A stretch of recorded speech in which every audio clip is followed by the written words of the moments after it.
Hello dear students, welcome to the online lecture for MA Final English Literature. In this video, we are going to study some biographical facts about the writer Ted Hughes. Students, Ted Hughes's 4 poems are included in your syllabus named Pike, View of a Pig, Hawk Roosting and Thistles. Ted Hughes' real name was Edward James Hughes and he was born on 17 August 1930 and was died on 28 October 1998. He was an English poet, translator and children's writer. Critics frequently rank him as one of the best poets of his generation and one of the 20th century's greatest writers. He was appointed Poet Laureate in 1984 and held the office, means he was on the same designation until his death. In 2008, the Times ranked Hughes fourth on their list of the 50 greatest British writers since 1945.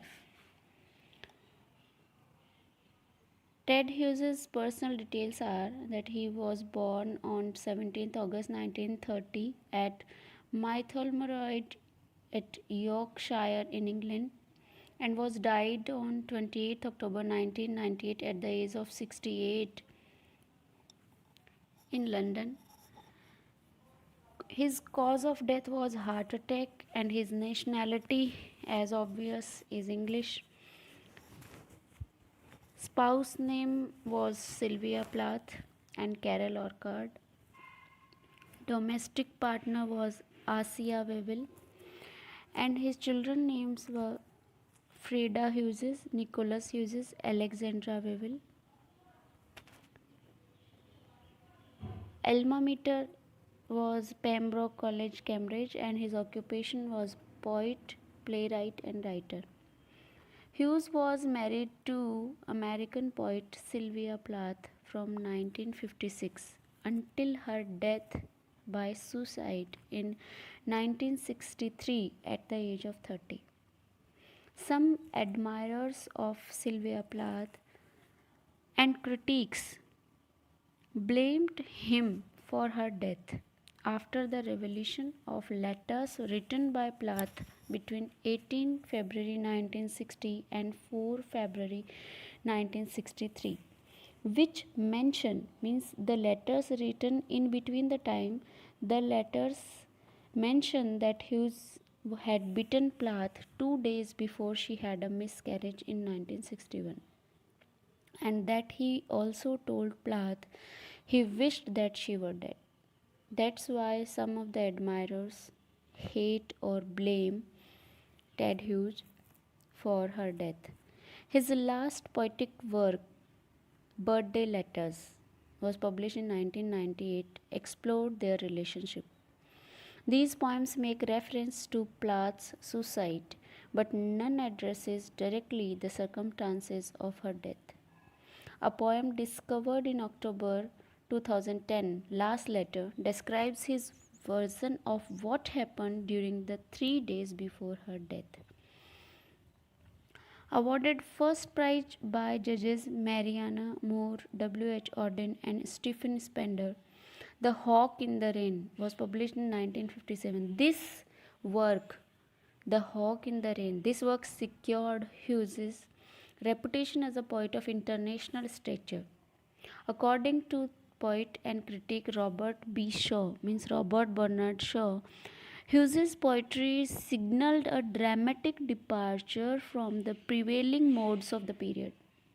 The stereotypical poem of the time was determined not to risk too much.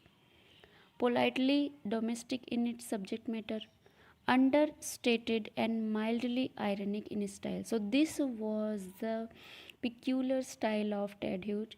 By contrast, Hughes marshaled a language of nearly Shakespearean resonance. to explore themes which were mythic and elemental. So, Robert Bernard Shaw has very well explored the style of Ted Hughes, that he is so much near Shakespearean resonance. Hughes's long career included unprecedented best selling volumes such as Lupercal in 1960, Crow in 1970, Selected Poems in 1957 to 1988, and was published in 19.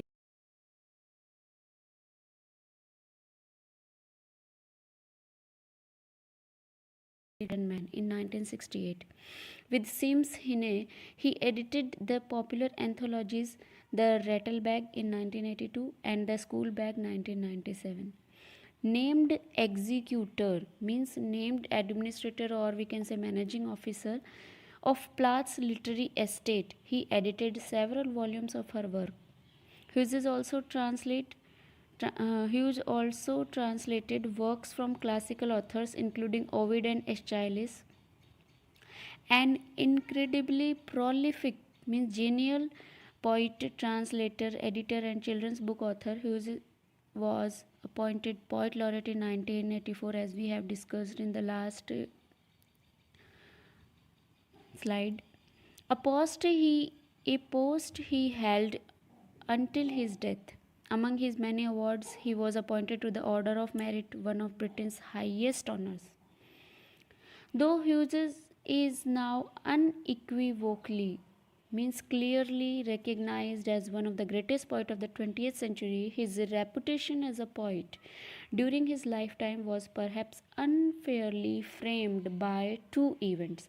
So, now I am going to tell you the two events that caused popularity to Ted Hughes. The first is the suicide of Plath in 1963, and the second is in 1969 the suicide of the woman he left Plath for. The woman name was Asia Vivil, who also took the life of their young daughter Shora. As Plath's executor, means as working as a Plath's administrator or managing officer, Hughes's decision to destroy her final diary and his refusal of publication rights of to her poems irked, means create tension many in the literary community. Plath was taken up by some as a symbol of suppressed female genius in the decade after her suicide. And in this scenario, Hughes was often cast as the villain. His readings were disrupted by cries of murderer, and his surname, which appeared on Plath's gravestone, was repeatedly defaced. Means the admirers of Sylvia Plath repeatedly damaged the surname that was appeared on Plath's gravestone. Hughes's unpopular decision regarding Plath's writings, over which he had total control after her death, was often in service of his definition of privacy. He also refused to discuss his marriage to Plath after her death.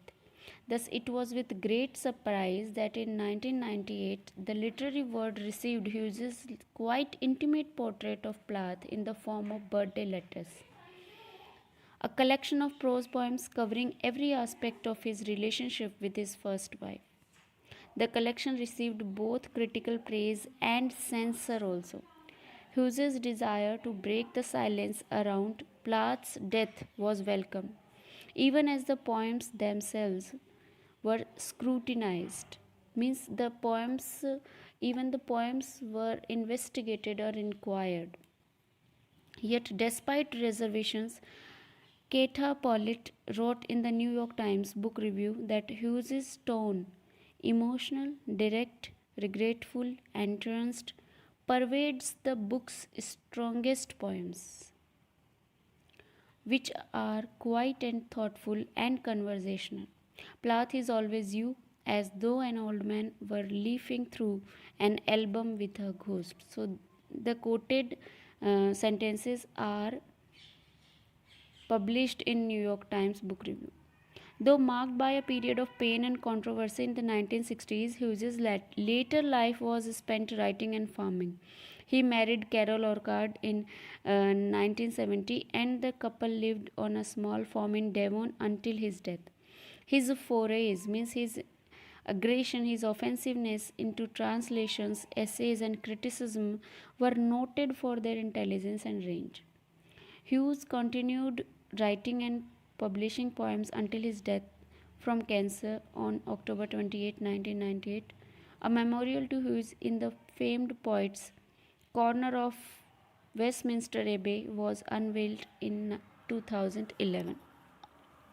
So that's all about biographical aspect of Ted Hughes. In the next video, we are going to study the suggested poems in your syllabus. I have told you that 4 poems are suggested in your syllabus. The 4 poems are Pike, View of a Pig, Hawk Roosting, and Thistles. So that's all for today, students. Thank you all.